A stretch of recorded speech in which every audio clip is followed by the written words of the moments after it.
Hello, everyone. I'm Jared Altick, and I'm a chaplain with the police department. In this episode, I'm going to talk about my motivations and a little bit about my Christian faith. If that's not your cup of tea, that's okay. We'll resume next week with our regular programming, and I'll see you there. But if you want to understand why this one particular chaplain hangs out with grumpy, foul-mouthed police officers and loves every minute of it, then listen in for the next 4 minutes. Every now and again, an officer will tell me how much they appreciate me showing up to roll calls, checking on them after a critical incident, and generally paying attention to how they're doing. And once in a while, I get asked, "Hey, chaplain, you don't get paid, so why do you do this?" Well, why do I do what I do? My answer is simple. I love cops. But it wasn't always that way. I never hated the police, but I spent most of my life just not thinking about them, unless I suddenly spotted their lights in my rearview mirror, of course. The stresses and burdens of law enforcement just were not on my radar. And cops are not an easy bunch to love. They can be difficult and guarded, suspicious of outsiders, and standoffish. It's not unusual for a cop to think of a non-cop and say, well, they haven't been where I've been, so why should I listen to them? But part of becoming a police chaplain is understanding cops. So I immersed myself in cop culture, books, news, podcasts, Facebook groups, and most importantly, being at the police station.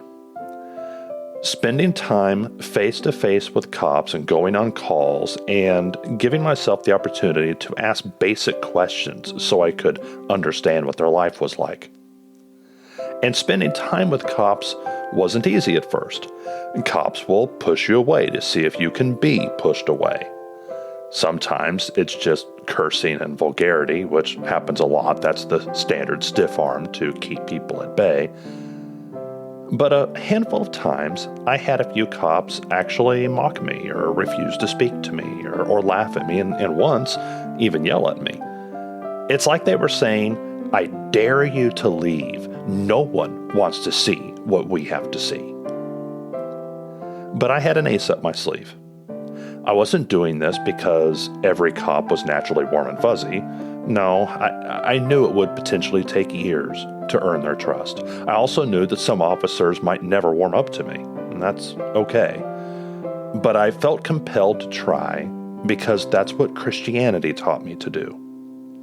In the Bible, I read that Jesus came to help me when I was still an enemy of God.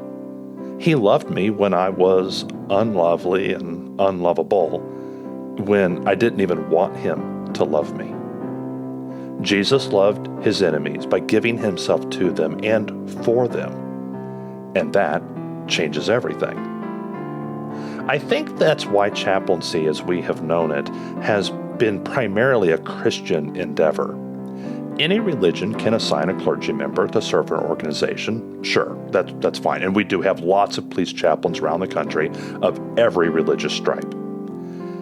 But Christianity's teaching to love your enemy and to love them by giving your life for them is a powerful message. And as I began to serve in 1,000 small and usually inconvenient ways, I began to genuinely love these officers. The more I was around them, the more I loved them.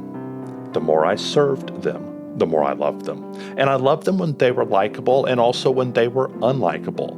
I worry about them and I want good for them. I want them to be healthy in their family and their relationships and in their careers. And I pray for God to protect them while they deliberately put themselves in the way of danger.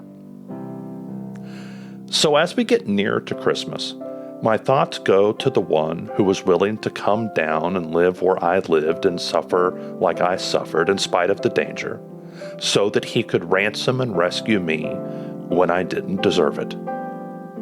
If Jesus could love me that much, how could we love others any less? From Kansas City, Kansas, Merry Christmas.